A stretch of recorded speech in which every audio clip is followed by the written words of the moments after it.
So Games Workshop just removed my entire Warhammer army from the game, along with 98 other miniatures, and this may just be the start of what they have planned. There is a lot to cover in this video, and unlike my normal positive content, it's going to be a pretty raw conversation with you guys. Because I'm actually quite bitter about the fact I saved up hundreds of dollars to buy the official Games Workshop sculpts for one of these armies, and the day after they arrived, Games Workshop cancelled all of those miniatures. The day after, it's almost like somebody saw what I had ordered and immediately retired all of those models from the game. So today I wanted to take you on a journey of what it's like to be a Games Workshop miniature enjoyer, because I think a lot of you, if you've been in the hobby for some time, have probably experienced this exact same thing. And as someone who trades Games Workshop stock, I also want to discuss if it's good for the game and the company. But let's start from the beginning, because this is nothing new. If you play Warhammer 40k or Age of Sigmar, or even Warhammer Fantasy, you'll know that Games Workshop constantly updating the rules of the game and making some of the miniatures in your army more powerful than others in both an attempt to balance the game but also sell new models. You'll know how it is to constantly have to swap out units to remain competitive. It's actually quite funny when you think about it, because most of the people in their 30s with a 9-to-5 job who can afford Warhammer normally find that their armies are outdated by the time they get around to finish painting it. If you're anything like me, your hobby time is super precious to you, so you know these rule changes can sometimes be quite a harsh blow. But if you're playing the game casually, it doesn't normally matter as much, because next year these models may get buffed again as the rule balancing cycle continues. But this time, Games Workshop went a step further and actually removed miniatures from the game entirely. Now this normally upsets people for 3 different reasons. Firstly, Games Workshop miniatures are very expensive, so you've brought something to play a game that you now can't use. Secondly, you've invested your precious free time into building and painting the miniatures. And thirdly, the only solution if you want to carry on playing the game is to buy more and spend more time painting. You're basically at a point where you've invested so much time, money, and energy that it's always going to be upsetting to have something like this happen. And while some people say, oh, this is fine, it's good for the game, and so on, while I agree with those things, it's okay that you're upset, and I feel like to ignore that is just a bit weird. You have every right to feel upset, even if you have enjoyed every step of the building, painting, and gameplay. But in this specific case, and the reason I'm making this video, is that Games Workshop just released a Warhammer community article for the Lord of the Rings Middle-earth strategy battle game that did 2 different things. Firstly, it haphazardly removed half of the units for several Lord of the Rings armies, which I'll expand on in a moment. And secondly, all the listed miniatures will also be removed from sale completely, so you won't be able to buy them anymore. So if you were affected by this, please do leave a like on the video, because I feel like I have some feedback here that hopefully makes its way to Games Workshop, and that mainly comes in the form of just transparency. Now, I'll talk about why they've done this and if I think it's a good idea or not in a moment. But for you to understand this, I need to first take you on a personal journey of the average Games Workshop miniature game enjoyer. As you know, I really like the Lord of the Rings Army of Dunland, and I previously made a video, which I'll link below, about how costly this army was to create. In fact, it's probably Games Workshop's most expensive army, and I was going to spend £200 on 17 miniatures. And obviously, because it was an army, I had to double up on some of those units, so it was actually £360 in total, or $466 for the army I wanted to build. So my plan was to instead proxy the army, which I could do for £35 or $45, and this would basically allow me to actually try out the army and see if I enjoyed it before getting the official Games Workshop miniatures, which yes, are 90% more expensive. And I also made a video about proxying the entire army and speed painting it as well, which I'll also link below. So initially I proxied this army. I even recreated some of the older metal characters with some kit bashing, which I really enjoyed. And after painting it, I had a really good time playing my proxy army against my friend.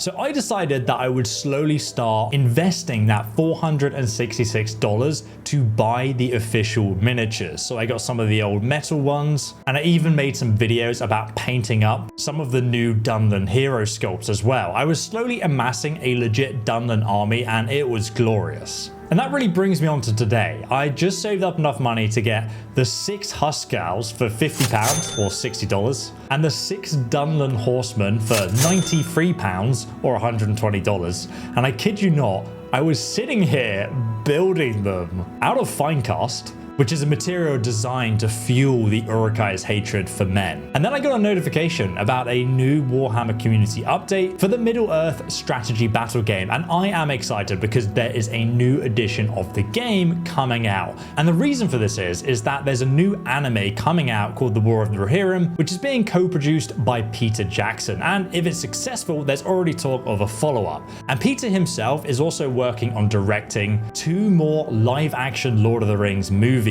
with some of the original cast actually returning. Like Ian McKellen, the original Gandalf, has already got the script. Now, back when the original trilogy and The Hobbit came out, Games Workshop worked really closely with creating the original Lord of the Rings miniature game. They were actually teaching Peter Jackson to sculpt some of the miniatures because he's a really big fan of miniature war games, especially from World War II. So I'm pretty confident that we're going to be getting new Lord of the Rings miniatures based around these new movies. And currently we've seen the new box set featuring a battle between Rohan and Dunlin, which looks incredible. But this Warhammer community article was about the incoming cull of the current Lord of the Rings range. Now, we kind of knew this was coming, but not to this extent. Some armies like the Fallen Realms got removed completely from the game, along with several key flavor units from the Elven Kingdoms, Rohan and Mordor. And then there it was, Dunlin. My entire army was being gutted from the game. Specifically, the Dunlin horses and Huskarls, and unfortunately another 10 miniatures I just started building were also now being removed. And I know some of you are thinking, well, I can just continue to play the old edition and use the legacy army rules with my friends. And that's true if you have friends. But in reality, it's kind of like, imagine going to your local game store and asking somebody if they want to play 40k 7th edition so you can use your Khorne Demonkin army, which yes, is another army I brought, which got cancelled. But in that instance, at least I could still use the models that I brought in other armies. We've historically seen older miniatures just get phased out over time, and that's just a natural progression of time and the miniature game. Now, I did actually ask Games Workshop if this was the only wave of legacy bans that was going to come out. But before I go into that, I want to talk about why all of these units and models were removed from the game, because there's actually several reasons. Firstly, there's what Games Workshop are telling us, which is not actually the whole truth. But they say that they want to focus on certain battles featuring in the main movies and books. Obviously the ones that sell the best. They're also going to be removing characters that they never made miniatures of. For example, Grima on a horse, who is mentioned in the books to be riding a horse but has no miniature. But the second reason is that Games Workshop is obviously a business, and it's important that the products you're keeping in stock, which are obviously taking up space, are making you profit. Would you rather have a Space Marine captain or an obscure Lord of the Rings miniature that nobody's seen in the films or books and just never heard of beyond Games Workshop's rules? There's a reason why they don't stock any Lord of the Rings miniatures in physical Games Workshop stores, beyond those base box sets. And this is also why we see all the fringe miniatures getting removed from the game. I'm almost certain that more will follow. The other reason is intellectual property. For example, Theandril on horseback has been removed, but his elk and the foot models are staying. This actually means that they need to repackage the set that includes him on horseback and remove the horseback model completely. Now that's a lot of effort just to remove a horse model that didn't exist in the movies. Like, we see his son Legolas on a horse, and obviously he can ride a horse. But it seems like they could have actually been told to do this, because ultimately you're only saving like 20p worth of resin on producing him on horse anyway. Once you've got the mold, it's not hard to cast these miniatures. But because he doesn't appear on horse in the Hobbit trilogy, they don't want him to be shown in that way. Now, one thing I don't think many people have picked up on is that the same thing also happened for the more recent Games Workshop created Dunlin heroes, which, yeah, I also brought. Everything but the Oathmaker who is seen in the movies, is being removed and repackaged. So it's only going to be the Oathmaker that they're selling, who's seen in the original trilogy. So what they've done is they've removed the Games Workshop created characters like Goroth Ironskin and Frida.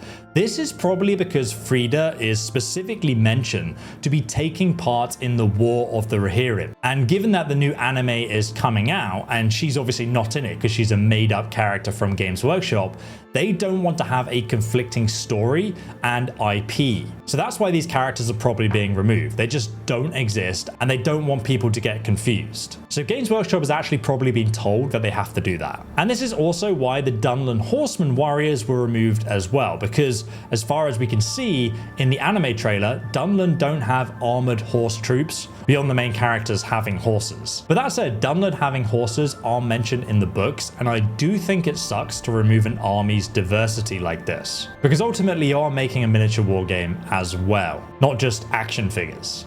Rohan, on the other hand, did not lose their horses, and that's probably why we'll see them getting an updated sculpt. Now, some of you are probably wondering, okay, but why did they keep the other made-up characters like the Easterlings and the Dragon Emperor? Well, I think it's because there's no IP issues, and the Easterlings are selling well, and therefore their range is going to be staying for now. Overall, I think the community are understandably upset right now.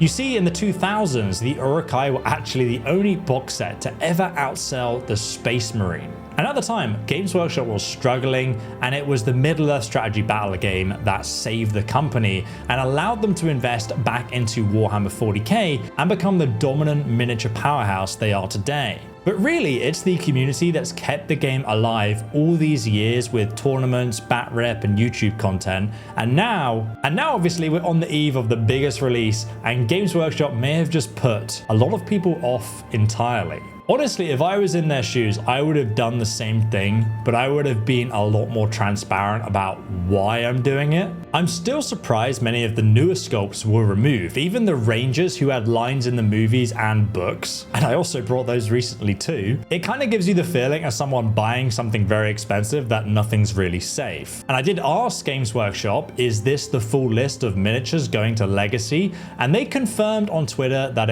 X, that it was. But there's actually a lot of miniatures that they must have definitely missed. I mean, I'm sure you've seen the memes about them. So we'll actually see which miniatures get rules in the new edition. And obviously, if some of these older sculpts aren't selling, then it doesn't make a lot of business sense to keep them. In theory, this should mean that the new Agmar range is here to stay, at least for now. Because Games Workshop did say the same thing about the Space Marines and the original Dreadnoughts, but obviously over time they're getting phased out. We've already seen that happen. Now overall, I think in the long run, this will make the game more accessible and less confusing for new players to get into, but it does slash the depth I've currently been enjoying, and that also inspired me to return to the books.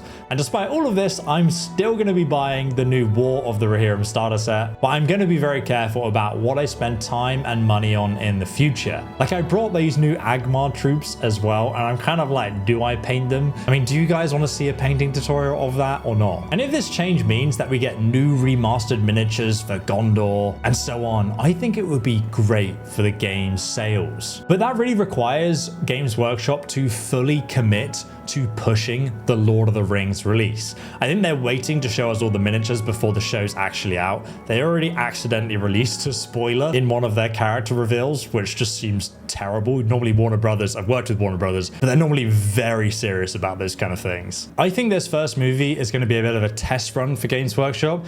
If it sells really well, then we'll see a much higher commitment from them in the future for this miniature game. But ultimately, right now, we have lost 98 miniatures from the game, which makes sense from a business standpoint. And we will probably need to wait several years before we even get half of that diverse flavor back into the game, even if there are new miniatures coming out. On another note, I am aware that it has been over a year since my last video I made on this channel, where I love to share the love for my hobby with you guys. And I think anybody who follows any tabletop miniature channels that make Warhammer armies or terrain knows that unless you're selling a product or subsidizing your income, you are running that channel at a massive financial loss. I mean, just the 60,000 views we get each month gives me $34. which isn't even enough to buy a Games Workshop miniature set. Now, I personally don't want to make a Patreon without offering you some kind of exchange of value. I personally really enjoy creating approachable painting and basing guides that are easy to follow for speedy, impactful results, so you can actually get your army on the tabletop while making it also look good without having like some kind of godlike level of skill. My guides are basically, this is how you get it to a beginner tabletop standard,